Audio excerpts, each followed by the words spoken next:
But let's talk about the AMFI data, which just came out a couple of minutes ago for the month of August. Sunil Subramaniam, MD and CEO of Sundaram Mutual Fund, joins in to discuss the mutual fund data with us. Sunil, hi, welcome to the show. I just wanted to start by asking you about the equity scheme inflow, because we just heard Sumera talk about it. For the month of August, it's at 5,942 odd crores, compares to over 8,800 crores in the previous month. And a large part of this is also expected to be because of the NFO funds. So net, existing funds probably got much lesser than this 5,900 odd figure. Can you just break up the details for us and your perspective on it? No. Actually, there's a slight misunderstanding there. NFO started only, subsequent months. So April to June, there were no NFOs. Okay. And the NFO, SEBI had an embargo on NFOs, and that got lifted only from July 1st. So the speed and momentum of NFO is gradually picking up. So I don't think that will be a big number for the last month. This month, the situation will be different, and there'll be a lot of NFOs, including Sundaram Mutual's NFO, which collected around 1,680 crores, has come in this month. So it will get allotted in the coming month. So I think that NFOs actually, because of the embargo, that's one of the reasons the flows have been less. So it's a lower NFO percentage than in the previous quarters. Take that point. So lower NFO percentage in the previous months implies the lower inflows that we're seeing in equity schemes itself.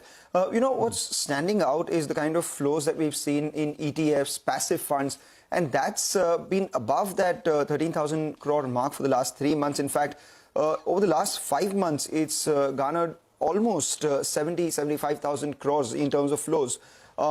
What are your thoughts on active versus passive investing, and whether this is a trend that is going to continue?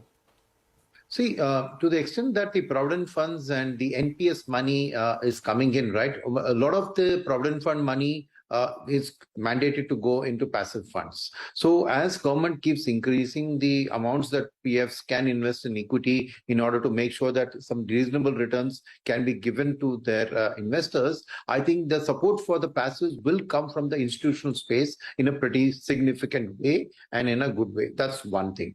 The second thing is what is happening in the passives is that a lot of passives are now coming into the sectoral space, into the overseas space. So what happens is that earlier it was just a large cap ETF, right? But now you're having you have an EV ETF, for example. You have the slicing and dicing the whole sectoral pie, because if you're going to go into active fund management in these kind of niche plays, right, it's very hard to find a total pool of stocks to manage them actively. Whereas if it's an ETF and there's an index with about 30 stocks and buy only those 30 stocks, I think so increasingly those who want to play the high risk, high reward, very focused niche plays, you will find that even HNI's money, in addition to institutional money, will flow into passives. The third thing is that in the large cap space, there are two things which happen. One is when FIIs come in, right? Large caps, as a rule, go up.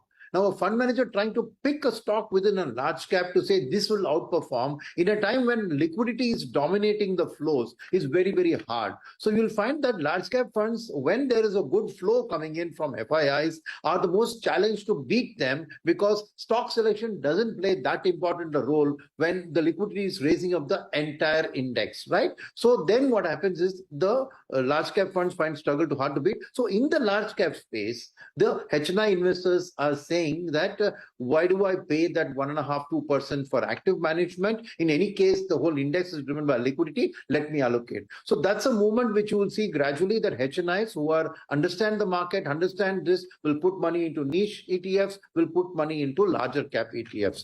But at the same time, the other thing which is happening is that, without taking names, is that not every stock that comes to an index passes certain filters. It may pass the filter for index inclusion, but it won't pass the filter for a fund manager to buy, because there are different things. There are corporate governance, there are allocation issues, there are how much of promoter holding is pledged. There are a whole bunch. I can't take stock specific names, but when these things happen, right, so fund managers choose not to buy them for not just price versus value reasons, but for a whole larger thing. So in that sense, when those kind of stocks outperformed, and they will then tend to make the index beat the active managers. Similarly, when one particular stock, which you saw, a few months ago, right? When one particular stock takes a huge weight in the index and fund managers are restricted to 10% for a single stock allocation. And if that stock goes to 15 or 20% of the index,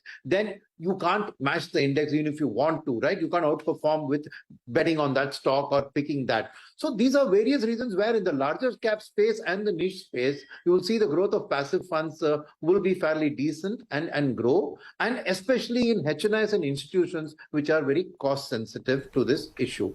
But in the broader flexi cap, multi cap, mid-cap, small-cap, over the medium term, I still believe active fund management has a role that over and above the expense ratios, they can deliver alpha, and I expect that they will continue to support the active fund management industry in a significant way. Okay, I just had one question on what's happening with the debt flows. The total debt scheme inflows, they've come in at 49,000 crores and it was just 4,900 crores last month. Am I missing something here? No, you're not missing. What you're seeing is that the US interest rate hike, right, means that interest rates which are going to rise there, RBI will have to follow with gentler rate hikes because Indian inflation is not in that bad situation. So whatever rate hike can happen in India is kind of at a peak. So those debt investors who were avoiding it because a rising interest rate scenario means the mark-to-market loss, today are feeling that this is kind of peaking.